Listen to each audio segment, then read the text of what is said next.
Good morning. I'm Zinclair Samoa in for Savannah Sellers. I'm Joe Fryer. Right now on Morning News Now, under attack. Breaking overnight, dozens of civilians dead after a rocket strike on a Ukrainian train station as Russian forces regroup and increase their assault on the eastern part of the country. This is not an easy fight that they're involved in. Ideally, Putin decides to cease fire, stop his aggression, and there's some sort of diplomatic intervention. But right now, that doesn't look like it's on the horizon. Now, Russian President Vladimir Putin facing renewed pressure to stop the violence. We're in Ukraine with the latest. Confirmed, Judge Ketanji Brown Jackson solidifying her place in the history books as the first black woman to become a Supreme Court justice. More on the historic vote on Capitol Hill, what it could mean for the future of the nation's highest court. Security breach, a Secret Service scandal now under investigation. What we know about the two men accused of impersonating federal agents for more than 2 years, plus the 4 real Secret Service agents now on leave, and why all this is raising questions about the safety of the president and First Lady. And worth the watch, a lot of big drops this weekend, from the big screen to your TV, even your headphones. We're going to get you caught up in our can't miss list. Need something to listen to or watch this weekend just to relax? I do. I just finished Seinfeld for the first time, so I'm eager. Oh my goodness. I know. Now you need something else. I need a new series. All right. Well, we're going to get that for you at the end of the hour. Yes. We're going to begin this hour, though, with breaking news out of Ukraine. The governor of Donetsk in the eastern part of the country says at least 39 people are now confirmed dead following a rocket strike on a train station in Kramatorsk. Russia's defense ministry denies it was behind the attack. The escalation of violence in the east of the country comes after Russian troops pulled out of the Kyiv region. Ukrainians there are now dealing with the aftermath of that withdrawal. NBC News foreign correspondent Molly Hunter has more on the ground and a warning her report contains images some viewers may find distressing. Joe Zinkley, good morning from Bucha. Now, we have just been told by officials they have discovered a new mass grave site here in Bucha. We are right next to a church. They say there are about 40 bodies inside. They say of the people, of the civilians that they have seen, they are all civilians, and all of them that they are looking at died violent deaths. This morning, a horrific attack targeting a railway station in eastern Ukraine, one of the main exit points for civilians fleeing west. This video showing the immediate aftermath. Over 30 people killed, more than 100 injured, including women and children. This comes as Ukrainians are bracing for the next wave of attacks in the east of the country, where Russian troops are preparing for what's expected to be a major military offensive in the coming days. Officials warning civilians there the window to evacuate is closing. And speaking at a meeting of NATO foreign ministers in Belgium, Secretary of State Blinken reiterating America's steadfast support. There's a greater determination than ever to stand with Ukraine, to shore up and revitalize the international order that Moscow is trying to upend, to bring to bear even greater costs on the Russian government, to ensure that people are held accountable for their crimes. Meanwhile, in the towns surrounding Kyiv, where Russian troops are completely gone for now, they've left evidence of atrocities. Here in Bucha, officials say a new mass grave discovered right here in the shadow of a church. And in Bordianka, officials say this morning they have no idea how many bodies are still buried under the rubble. Marina shows us around the city center there. She says after this apartment building was bombed, they could hear screams for days, people underneath urgently pleading for help. But she says the Russians shot anyone who tried to rescue them. Hi, I'm Molly. At her house, she introduces us to her daughter, Olena. Nice to meet you. I know these soldiers, she says. They're Chechens fighting for Russia. I was so worried they would come and rape her, so we hid her under piles of clothes. So that if the Russians came, you would be safe. They wouldn't see her. The soldiers came, searched their house, but didn't find Olena. We're also learning more about the horrific injuries suffered by Fox News reporter Benjamin Hall, talking for the first time about his recovery. His vehicle hit by shelling near Kyiv last month. Posting on Twitter this morning, Hall says he lost part of one leg and a foot on the other. One eye is not working and his hearing is impaired. But the married father of 3 says he's pretty damn lucky to be here. He also paid tribute to his colleagues, veteran cameraman Pierre Zhuzhevsky and producer Sasha Kushinova, who were killed in the attack. Now, going back to that train station attack, the Russians have denied striking it this morning, you guys. But this was a hub. This was a transit point for civilians, for women and children fleeing the violence and the war in the east to get safely to the west. Guys, we understand thousands of civilians were sheltering there overnight. I'll send it back to you. Sobering reporting, Molly. Thank you. Stay safe. Many countries have condemned Russia's actions in Ukraine inside Russia. It's a different story. Their support for the war and for President Putin appears to be soaring. NBC News senior international correspondent Keir Simmons reports from Moscow, where Russia is cracking down and limiting what reporters can say under threat of imprisonment. Hey there, good morning. According to polling, opinions here in Russia have hardened in support of President Putin and what he is doing in Ukraine. Many Russians, like those visiting Red Square today, particularly the older generation, say they agree with what Russia calls its special military operation.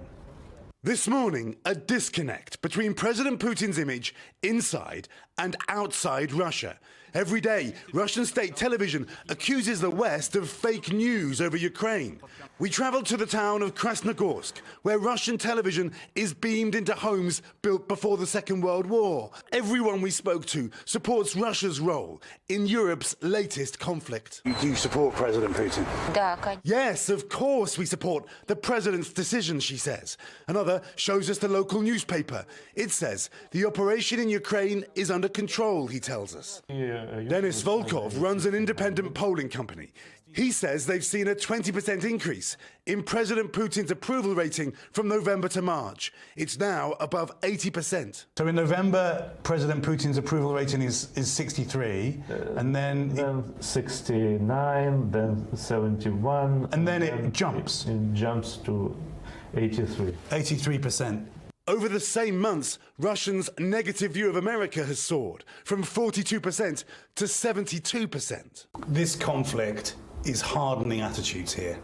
Yes. Strengthening patriotism.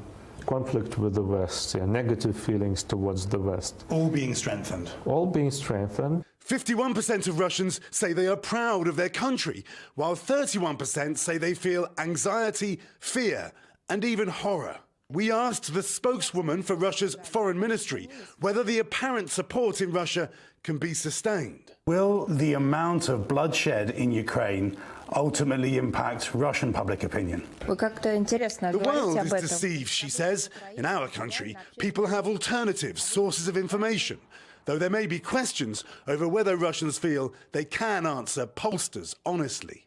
President Putin himself, behind the walls of the Kremlin there, continues to appear on Russian television, meeting with ministers and his Security Council. Everyone here knows he is the ultimate decision maker, and they are waiting to hear from him what Russia will do next in Ukraine. Guys? All right, Keir, thank you. Long known as the breadbasket of Europe, Ukraine is now warning that Russia is intensifying its attacks on the country's food supply and using hunger as a weapon. NBC News national correspondent Gabe Gutierrez has the latest. Near her apartment, Nina Tarasova leads us to 3 shallow graves. Neighbors lost. One of them was just 30 years old. Russian troops ravaged her neighborhood outside Kyiv for more than a month. How hard has this been? It was cold, she says, and we had no food. In another suburb, 80-year-old Olga Diomina's top-floor apartment exploded. Russian soldiers broke open doors, choking off her town from food and supplies. What's the hardest part about moving on from this? I have a feeling it's all a bad dream, she says. But the nightmare isn't over. Ukraine's President Zelensky is accusing Russia of using hunger as a weapon, reminiscent of Stalin's forced famine during the 1930s. The Ukrainians say the Russians are now blocking food and water from southern cities like Mariupol. In villages outside Hostomel, the Russians went house by house. Did they take your food? They were stealing practically everything, she says, starting with food and ending with even children's toys. It's why organizations like World Central Kitchen are rushing in. So we got some vegetables. Delivering more than 135,000 meals across Ukraine each day. The grocery stores are either, destroyed or there's nothing on the shelves. All the more reason why Nina Tarasova is grateful. Neighbors have brought her some much-needed food. The Russians may have taken much, But among what they left behind is resolve. Ukraine is also a major exporter of wheat and corn. The disrupted planting season will not only impact people here, but President Zelensky warns it'll also provoke a food crisis in Africa and Asia. Back to you. Gabe, thank you so much. Let's bring in Hagar Shamali. She joins us with more. She's the host of Oh My World on YouTube, also the former spokesperson for the U.S. mission to the UN and the former NSC director for Syria and Lebanon. Good to have you with us. So yesterday, the UN voted in favor of suspending Russia from the Human Rights Council. What do you think of this? Do you think the UN is doing enough here to try and help Ukraine as these atrocities continue to play out? Well, I certainly don't think the UN itself is doing enough, but a lot of that is that the system is broken and we're not going to reform it overnight, even though people have been requesting reform of the UN for over 20 years. What I do see is that you see the US and other leaders like the UK and France trying to wield whatever powers they can at the UN, going around the Security Council as much as possible because Russia has a veto power at the Security Council. So any vote that comes their way, they'll just crush down. And the Security Council is the only body at the UN with any kind of action power wielding body, right? So anything like sanctions or peacekeeping or strikes, that would come from the Security Council. So the vote to kick them off the UN Human Rights Council, even though the Human Rights Council is a total farce, by the way, it has a number of egregious members like Eritrea and Libya and Venezuela and Cuba and so on. But kicking them off and succeeding at having that vote, showing the majority of members wanting Russia off the council, that is a big deal. It's why we remain on things like the council, why we continue to engage the UN. It's a very strong message. It just won't unfold much more beyond that. And President Zelensky says the city of Borodianka might be worse off than Bucha in terms of destruction and the number of victims killed in attacks. And we know that presently what's being reported out of Bucha is actually impacting talks between Russia and Ukraine, with more destruction and loss likely to be uncovered. Do you expect communication lines between the two countries to remain open? Oh, I think that the situation is going to continue to get worse. And in terms of, the communication lines between Russia and Ukraine, did I understand that? Yes, that's correct. Yes, I do expect those to continue for sure. Russia has an interest in prolonging those talks as long as possible because they have no regard for civilian life. So the more they terrorize the Ukrainian people, the greater position of power they'll come at those talks, because they believe at least that they will make President Zelensky feel as though he just needs to stop the bloodshed at any cost, and that he'll be more willing to negotiate on all their demands, or that they could even increase their demands further. So I don't think those talks are going anywhere, actually. I just think that this is part of their strategy. And we've seen this play out with Russia before. This is how they behaved in Syria. It's also, by the way, how they behaved a little bit in 2014 when you were originally running up to the Minsk agreement, which is what calmed tensions down a little bit back then. So I expect those to continue, but Russia, their behavior will only get worse, even if they're only moving toward the east. And it's in part to increase their position of strength at those talks. You know, Hagar, I want to ask you, for the first time now, we've been reporting that Russian officials are admitting significant losses to their army. But as you mentioned, Russia is turning its attention to the east, gathering a lot of troops there. What does that tell you about what you think is next in this war? Well, the bloodshed in the east is going to really be harsh. You already saw that with the attack that you guys reported on the subway.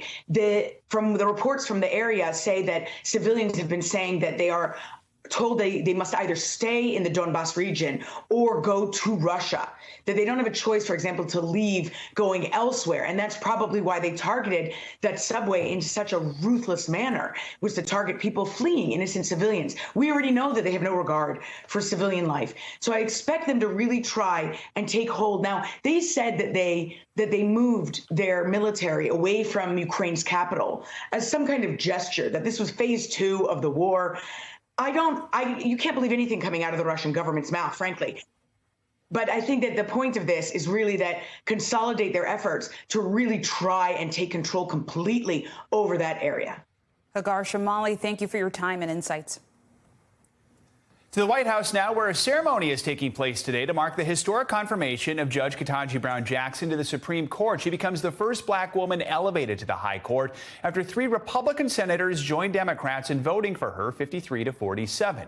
NBC News Chief White House correspondent Peter Alexander joins us now with more. Hey, Peter, good morning.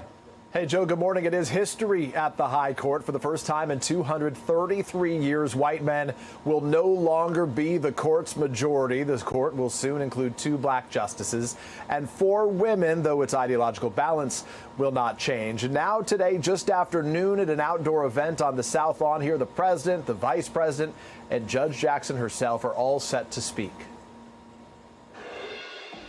Ahead of today's celebration of Judge Ketanji Brown Jackson's confirmation, this joyous moment inside the White House.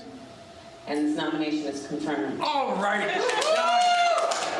President Biden holding hands with, then hugging the judge as she secured her place as the first black woman on the Supreme Court. Congratulations. This is a big day. Inside the chamber, Democrats giving Jackson a standing ovation, while many Republicans left the room.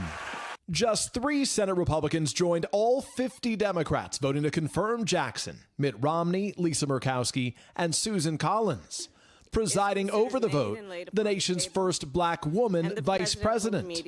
A day like today that is so historic and so important for so many reasons, and I do believe is a very important statement about who we are as a nation. The day's only drama, a 16-minute delay with lawmakers waiting for Republican Rand Paul, who showed up late. Of 115 Supreme Court justices to date, only 5 have been women and 3 people of color. The moment earning loud applause at Harvard Law School, where Jackson got her degree. The achievement securing President Biden's legacy on the court and keeping a campaign promise. I'm looking forward to making sure there's a black woman on the Supreme Court to make sure we in fact get every representation. Republicans now promising political payback. And if we get in charge of the Senate in 2022, 2023, we have a majority. I can promise you nominees like this will not make it through. Jackson will bring a fresh perspective to the court, the first former federal public defender ever to join the bench. And at 51, she's 32 years younger than Justice Stephen Breyer, who she's replacing. Jackson's path from judge to justice does not become official until the court's term ends this summer, likely at the end of June or perhaps in July, and Justice Breyer steps down. One other powerful note about Thursday's vote: the Vice President Kamala Harris gave Raphael Warnock, a black senator from Georgia, a piece of her stationery to write a letter about that moment to his daughter Chloe. He wrote in part, "She is the first Supreme Court justice who looks like you, with hair like yours. You can achieve anything you set your head and heart to do. Love you, Dad." Another historic day on tap here at the White House. Joe and Zinkley, back to you. Peter, thanks so much. Appreciate it. For a closer look at Judge Jackson, let's bring in NBC News Washington correspondent Yamiche Sindor. Yamiche, good to have you with us. So I know you met with 4 of Judge Jackson's closest friends. They all studied with her at Harvard. They had careers in the legal field. What was it like for them to watch her go through this confirmation process and then yesterday ultimately make history? That's right. I spoke to Judge Jackson's sister circle. These are the women who make up her group chat, who have been with her since her days at Harvard undergrad, and who many of them went on to go to Harvard Law with her. And they said that this was both a proud moment, but also a painful moment to watch. They described the confirmation process as something that was very disturbing to them, but they also said that Judge Jackson persevered. She stayed and poised and stayed true to the person that they know. So I also talked to, in particular, Antoinette Coakley, who predicted that this moment in history would happen. Take a listen. On the Supreme Court when you were in college, what about her character made you say that? And what about her character makes her suitable for this moment now? It feels like, and it's coming. That's my emotional response, but it does feel like it's a coming full circle. This is what we recognized in her so many years ago: the brilliance, the excellence, the greatness. She is what's best in us as women, Black women, as people, as an American people. And we were able to see that star way back then. So to see it now coming full circle, to see her actually ascend to that place where we knew she was destined to be. So you see there, she was squealing when I asked her about a moment where she literally told Judge Jackson when they were at Harvard that she was going to be the first black woman on the Supreme Court. So cool. And Yamiche, I wonder, what did you learn about Judge Jackson from talking to her sister circle, her group chat, those friends who knew her so well and know her so well? Her friends describe her as someone who is brilliant, hardworking, who was a serious student, but also someone who was incredibly supportive, even while she was going through the confirmation process. So they said in college she used to convene, and in law school she used to convene students, people that had differing views on the law, to come together in her dorm room and discuss the law. So that tells you a little bit about her character and what she might be doing on the Supreme Court when she gets on the bench. But they also told me that she's someone who made time to be had to have fun with her friends. One friend was telling me about how they waited till lobster went on sale in Boston to buy it as students. That she also was someone who would check on her friends to make sure that they had pencils when they were going to finals in Harvard Law. And she was someone who, in their adult years, that they could call when they were dealing with things like cancer, or when one friend, her father got sick, and Judge Jackson and her husband, Patrick, who's a surgeon, got on the phone with her and talked her through what she should be asking the doctor. So she's someone who has really balanced an incredible career in law with really supporting her friends and having deep personal ties. I mean, all these friends have careers in the legal field or have had careers in the legal field. What do they think Judge Jackson is going to bring to the Supreme Court? It's a great question. They say that she's going to bring much needed perspective, that as a black woman, having now shattered that double pane glass ceiling because she's, of course, an African American, a descendant of enslaved people, as well as a woman. They say that she's going to be someone who's going to be able to bring her lived experience. They do say that she's going to be fair, but that she's someone who will be able to sort of talk to her fellow justices about things that they might not be aware of. I also want to bring in some sound from a professor, Najeri Rutledge. She was someone who was at Harvard Law with Judge Jackson and spoke a little bit about this. I think we have a tendency to look at our black judges as, oh, well, you know, now you're going to do something to benefit black people. That's not the role of a judge. The role of a judge is to look at the law objectively. The beauty of diversity is that she's going to bring to that bench all of her knowledge, all of who she is, all of her viewpoints, to have a fuller picture of the law and the world. That's the beauty of diversity. It doesn't necessarily mean that all of the struggles and concerns concerning people of color are going to be solved overnight. So there is Najeri Rutledge, who is really talking about the fact that her representation is very important, but also saying that there's so much work to be done in this country, and that the symbolism of her being on the Supreme Court needs to really be followed up with real change across the country and institutions and other places. Yamiche, fascinating to hear from those who know her so well and know the job so well also. Thank you so much for your reporting. Appreciate it. Thanks so much. Let's take a check on your morning news now. Weather. Bill Cairns, good morning. Yeah, good morning. Let's talk about the West, the heat, and the snowpack, or lack of snowpack. So yesterday was mid-90s in Southern California. Temperatures are well above average, about 20 to 25 degrees warmer than they should be. One thing. First off, I wanted to show you this new video from Florida. My bad. Took a little while to see what I was actually looking at when I was taking a look at this. I was like, well, the roof on the house actually looks intact. So what the heck is on top of the house? Well, that happens to be the neighbor's roof. The metal roof blew off of their house and then landed on top of their neighbor's roof. You don't see that every day. So significant damage. They'll find out in Castleberry, Florida, near Port Orange, if that was a tornado or not from yesterday's storm. Now let me go back to the West and talk about this heat and the snowpack. Today, another day of record highs. San Diego, Los Angeles, Bakersfield, Fresno, all should break records or be very close to it. Even Reno up to about 81 degrees today. And as far as tomorrow goes, we cool off a little bit at the coast, only low 80s, but still very warm in the desert areas, temperatures in the 90s. So how does that impact the snow. So if you remember, December was great. We had storm after storm. The snow surveys, there's actually people that hike to the top of the mountains. They go to the same exact location. They throw down a stake, they do a snow sample. They actually weigh it to see how much moisture and how much rainwater is in that sample. And it was great. I mean, we had about a snow depth of 78.5 feet at Phillips Station in California. That was about 200% of average for that time of year. So we were like, this is perfect. The drought is horrific. And then,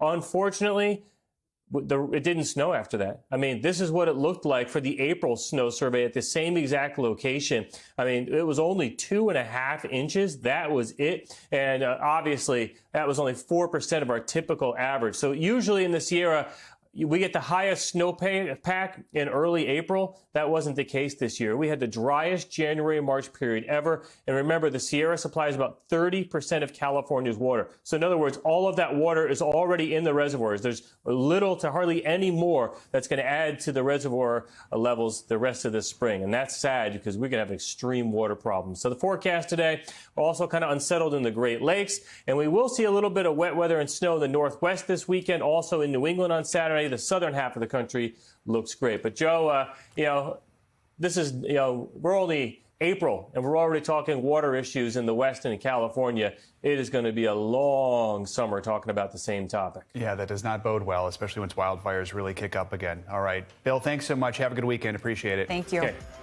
Coming up, that Secret Service scandal that is sending shockwaves through Washington. What we've learned about two men accused of posing as federal agents and the real agents now on leave in connection with the investigation. A new wave of COVID is raising new concerns in Washington as more top U.S. politicians are getting infected. House Speaker Nancy Pelosi is the latest to announce her positive diagnosis. That announcement came yesterday, just one day after appearing at a White House event standing near President Biden. The White House says it has strict COVID protocols in place and that President Biden was not close enough to Pelosi for enough time to be considered a close contact risk. Two members of the president's cabinet, Attorney General Merrick Garland and Commerce Secretary Gina Raimondo, have also tested positive this week, as well as Senators Susan Collins of Maine and Raphael Warnock of Georgia. Washington is part of a handful of places seeing a rise in COVID cases. Health experts are attributing that to Omicron. Roughly 61% of COVID cases in Washington are the BA2 subvariant. Turning now to two men facing charges this morning accused of impersonating federal agents. Prosecutors say an arsenal of weapons and other police equipment were found inside their home. NBC Chief White House correspondent Kristen Welker has the latest. Hi, Joe and Zinkley. The two suspects, both U.S. citizens, have a virtual court hearing today as the investigation intensifies into their bizarre alleged plot. The FBI says their plan started to unravel last month after an unrelated incident raised red flags. This morning, key questions remain. What did these two men want, and how were they able to dupe some of the nation's top law enforcement for so long? It's the Secret Service scandal stunning Washington this morning and raising questions about the First Lady's security. Two men charged with posing as federal agents for over 2 years, Arian Taharzadeh and Haider Ali, appearing before a judge Thursday after allegedly convincing several Secret Service agents they were Homeland Security officers. Prosecutors say Ali told witnesses he has ties with the Pakistani intelligence agency, which the government has not verified. According to an affidavit, Taharzadeh is accused of providing Secret Service agents and a DHS agent lavish gifts, including rent-free apartments worth over $3,000 a month, iPhones, a flat-screen TV, surveillance systems, and a drone. How could U.S. Secret Service agents and perhaps other federal agents fall for this scam? Did they understand they were being scammed? Is this about greed? 4 Secret Service agents have been placed on leave in connection with the investigation, including an agent who had been a part of the detail to First Lady Jill Biden. 3 senior law enforcement officials confirmed to NBC News. The White House declined to comment on the investigation, but stressed the safety of President Biden and the First Lady are top priority. As far as the president and the First Lady's concerned, the truth of the matter is, in this day and age, we take their security very, very seriously.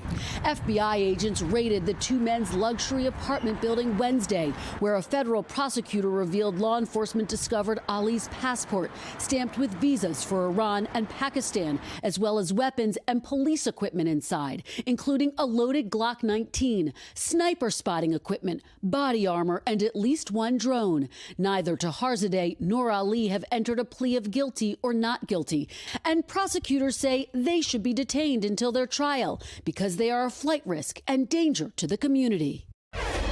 That virtual court hearing today will determine whether the two defendants will continue to be detained. As federal authorities investigate, the Secret Service is conducting its own internal review. Now, it's had to grapple with several controversies in recent years, and this undoubtedly will renew focus on the protocols of the agency responsible for protecting the first family. Joe and Zinclay. Definitely a story to follow. Kristen, thank you so much. More on the first all-civilian crew getting ready to head to the International Space Station. Next on Morning News Now. Another historic space launch is set to take off later today in Florida. For the first time ever, a completely civilian crew will be sent to the International Space Station on a privately funded flight. Axiom is blazing the trail and is using a SpaceX spacecraft to do it. NBC News senior national correspondent Carrie Sanders joins us now from the Kennedy Space Center with more on the launch. Carrie, good morning. Joe, this is really yet another major shift in not only the exploration, but the exploitation of space. As you noted, we have already moved over to private rockets, the SpaceX launching today, and now in yet another major shift, those on board, the 4 members of the crew that are going to the International Space Station, all of them come from private industry. The 4 men who were scheduled to launch later this morning say they're unlike the notable space tourists of recent launches. They're a new category of private industry astronauts chosen by a private company, Axiom. In a first, these 4 astronauts, representing 4 countries who were not trained by a government, will be on an 8-day mission to the International Space Station. Our guys aren't going up there and floating around for 8 days, taking pictures and looking out of the cupola.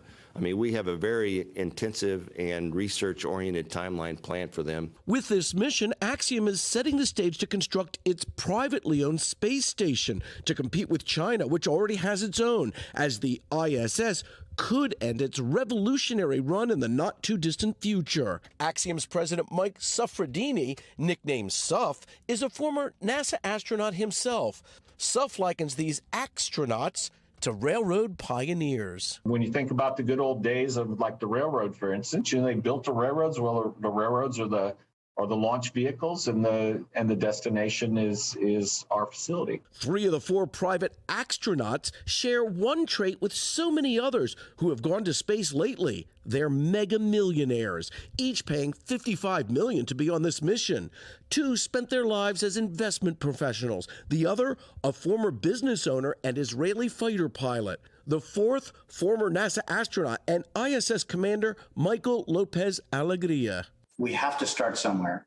And you go back a century ago when people just were starting to fly on commercial airplanes, same kind of thing. Only the very wealthy were able to do it. Now look who can fly in an airplane. Eliminating gravity has become critical to solving engineering and once far-fetched medical challenges. The future of 3D manufacturing of organs, it's all about space, because in microgravity environments, you have to worry about scaffolding.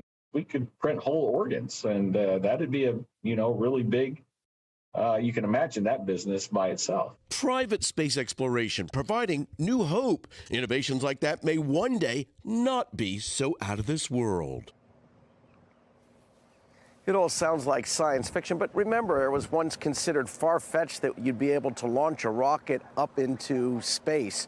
Suff says that if you look at where things are going, it's kind of hard to know. Best analogy is to think back to the beginning of the internet. Nobody could have imagined what the internet would become to our lives. And the privatization of space, he believes, is much like the experience we've all had with this internet that now, Joe, we can't live without. Yeah, no kidding. I'll be going to space too. All right. Carrie, thanks so much. Appreciate it. Coming up, she's a self-made millionaire at just 13 years old. I'd like to get on her level. Yeah, how she did it may impress, maybe confuse you. We're going to hear from her about how NFTs helped her make her fortune. This is Morning News Now.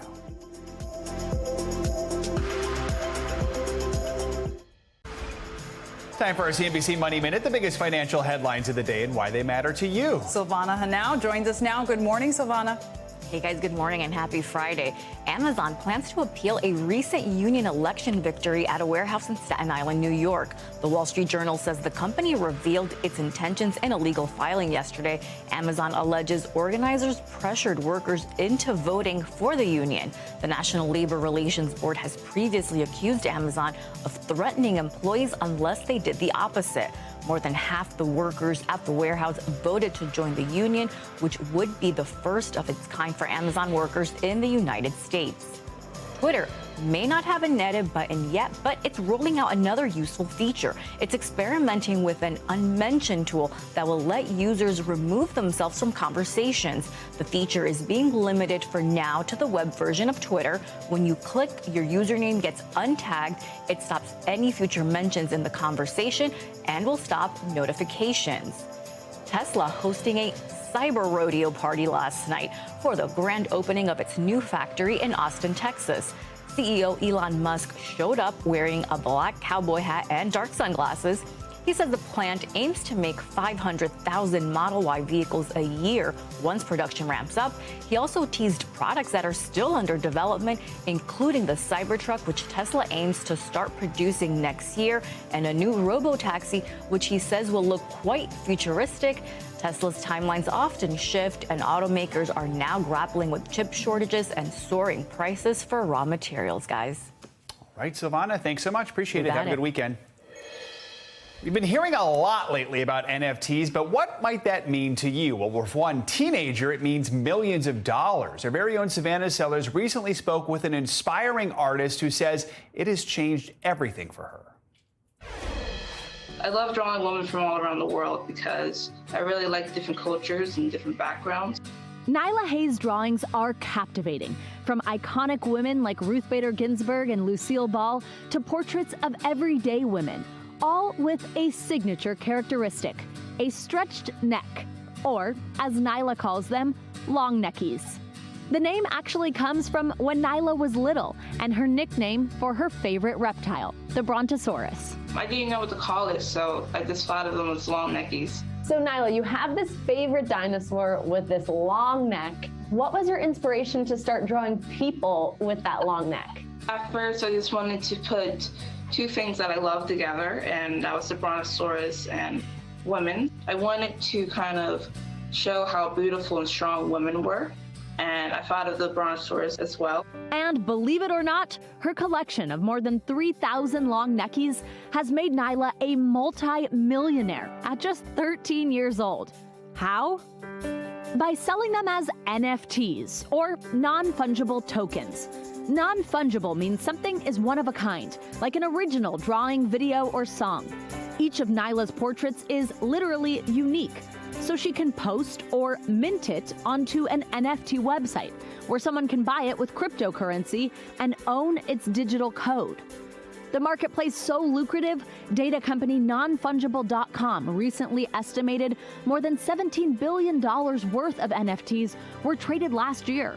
As for Nyla, people have traded her NFTs to the tune of nearly $7 million. Nyla, when you think back to when you started making these long necky portraits, could you have imagined people paying all this money for them? No, I just thought it would be cool to put my art out there and to show people it, but to see how people react to it was actually really crazy because I was never expecting it to blow up like this. So how does a 13-year-old start selling NFTs? Her parents bought her a smartphone to draw when she was 9, but she only shared her sketches with a select few. Well, honestly, my family were just seeing it and my friends, but that's basically it because I was nervous that people wouldn't like it or think it was weird. But last March, Nyla's uncle suggested she and her mom look into this new thing called NFTs. What did you think when you first heard about NFTs? When I first heard about NFTs, I was kind of like, I honestly don't know about this, but I've been wanting to put my art out for a while, so it was a good platform to do it. And that was just the beginning. Last fall, she was named Time Magazine's first artist in residence, recreating cover portraits of their Women of the Year. Nyla's mom, LaToya, still can't believe it. When you got her that first smartphone when she was 9, could you ever have imagined it turning into this? No. The reason why we got Nyla the phone when she was 9 was because she really took an interest in art. I could see how passionate she was, and I thought, like, if I could support her in any way, that's exactly what I'm going to do. Nyla, how cool is your mom? I know, she's awesome. What's it meant to you to have her support through this kind of confusing new world? Well, it means a lot to me because if I didn't have her support, I probably wouldn't even be here. I need her. She's like my right hand because I'm left-handed, so. Our thanks to Savannah for that report. Nyla is already expanding her reach in the tech world with both her left and right hand. She says she's partnered with a social media app for kids called Zigazoo to help kids even younger than her learn about NFTs. How cool is that? Zigazoo. Say that 10 times. Zigazoo. Fast. I know. I was like, am I saying that right? Zigazoo. Yes. I love it. Good for her. Coming up next on Morning News Now, something for everyone, from the movie screen to your TV. That's right. It's Friday. That means it's time for our can't miss list. We'll tell you about some of the biggest new releases when we come back.